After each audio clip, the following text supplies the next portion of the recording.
Half of medicine too. Coming to the case scenario, Mr. A, 53-year-old gentleman from Jharkhand, came with complaints of burning sensation in bilateral upper and lower limb for 1.5 years, which was initially mostly present in distal to elbow in upper limbs and distal to knee in the lower limbs.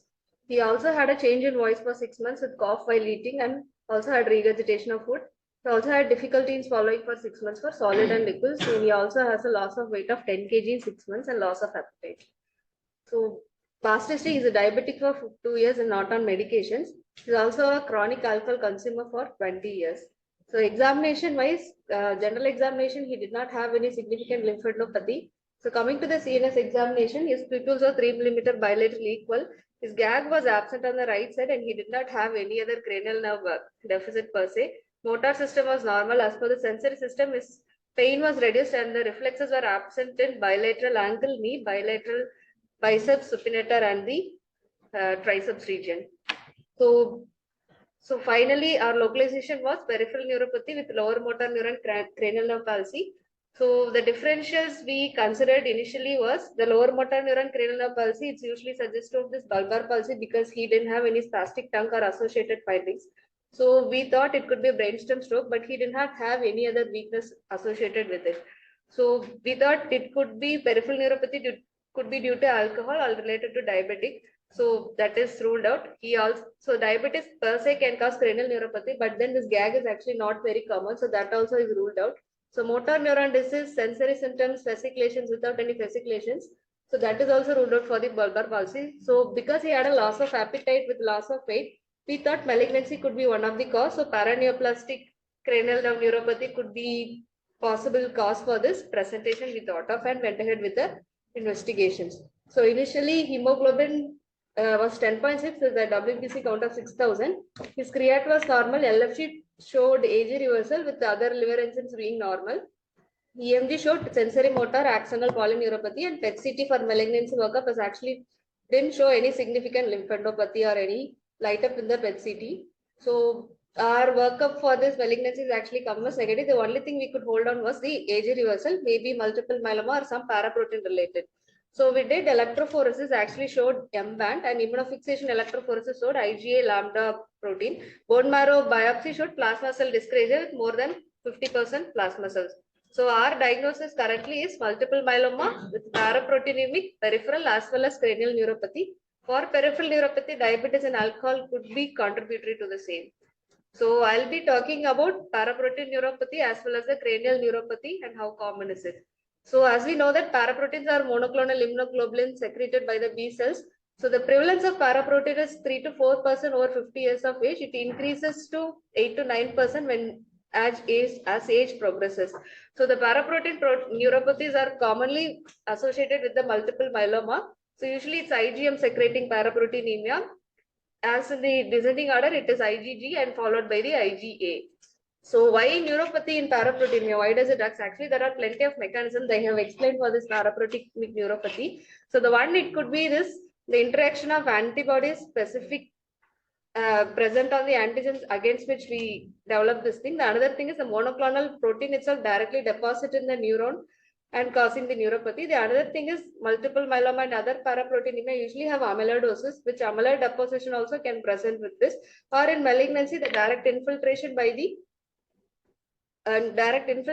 the malignancy also can be the cause for this. So usually this, based on the mechanism, they've actually given us the cause for this. So usually in multiple myeloma, either it could be because of direct monoclonal protein deposition or it could be related to amyloid, or compressive in case of plasmacytoma where there is orbit involvement with the direct compression. So when to work up for this paraprotein neuropathy? So this is a article that is given in BMJ. They've mentioned as 4 typical syndromes.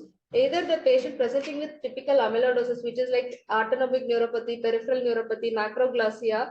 So if they have a typical syndrome, it's better to go ahead and work up for paraproteinemia, or the neuropathy is present without any prior comorbidities or other causes are not found, or the hematological process is there. It's like all are interlinked and they want to work up for the paraproteinemia and neuropathy.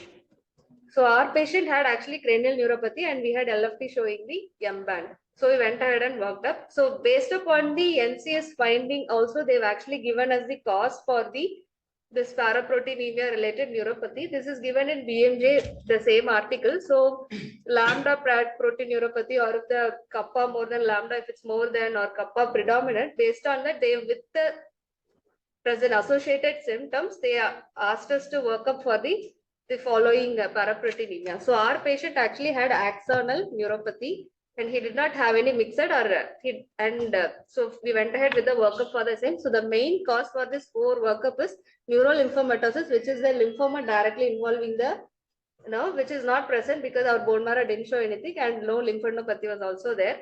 And vasculitis feature, he actually didn't have any other finding, no pain, no rash, no arthritis, nothing. And as for the amyloidosis, he did not have any autonomic symptoms, no pain, no other complaints was also, no breathlessness was also there. CRAP symptoms also he didn't present, but his higher calcium was on the higher level, 10.4 after correction. So, which is actually suggestive of multiple myeloma. It's just a supportive thing. It's not definitely saying that this could be the diagnosis for the same. So why cranial neuropathy and malignancy? There are plenty of reasons as they have explained. So in all of this, they have not mentioned anywhere gag or 9th or 10th cranial nerve. All this, the involved fingers 2, 3, 4, 5 and the 8, they are mostly because of the base of the skull involvement or leptomeningeal carcinomatosis. So we were wondering why our patient had cranial neuropathy, mainly this 9th and 10th. So they have actually, this is just the mechanism of neuropathy. So our patient, I'll come to this slide next. So this is a study done in CMC itself. It was published in Geriatric Medicine. So they have published a case report in 2021 where they have found that in 62-year-old gentleman from Bangladesh presented with following difficulty with burning sensation, bilateral foot like our patient. He also had absent gag, reduced pain, temperature with bilateral absent reflex. LFT showed AG reversal with M band. Gastroscopy, because he also presented with vomiting, that patient also, esophageal nodule was present and biopsy showed AA amyloidosis.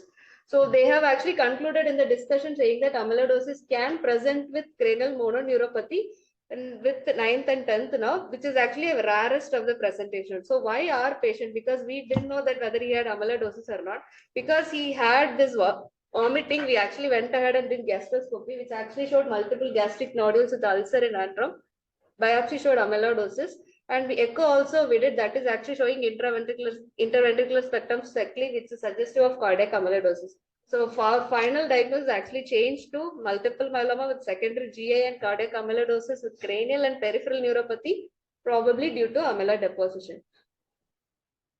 So I just wanted to highlight the point that paraprotein neuropathy can present with cranial neuropathy.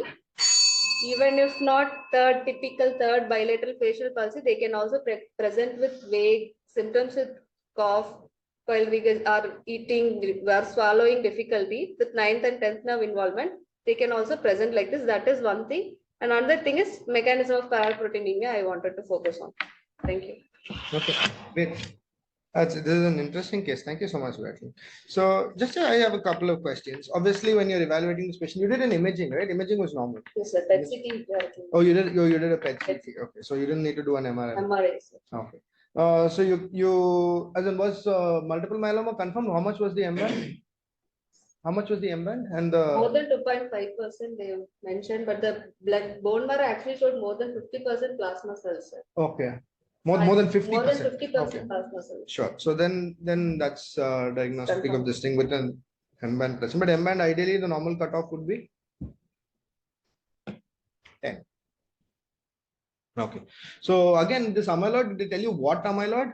AA amyloid. AA. So AA is actually very, very rare. In reality itself, AA is only say around 1% of all amyloid cases that you normally see is AA amyloid. So that's the other thing. Other thing I want to ask you is, did you consider Waldenstrom's? Because that can also present exactly the same way. Yes, but BBVS we did was actually negative. Hepatitis C was actually negative. So okay, what are the IgM levels? Did you do anything?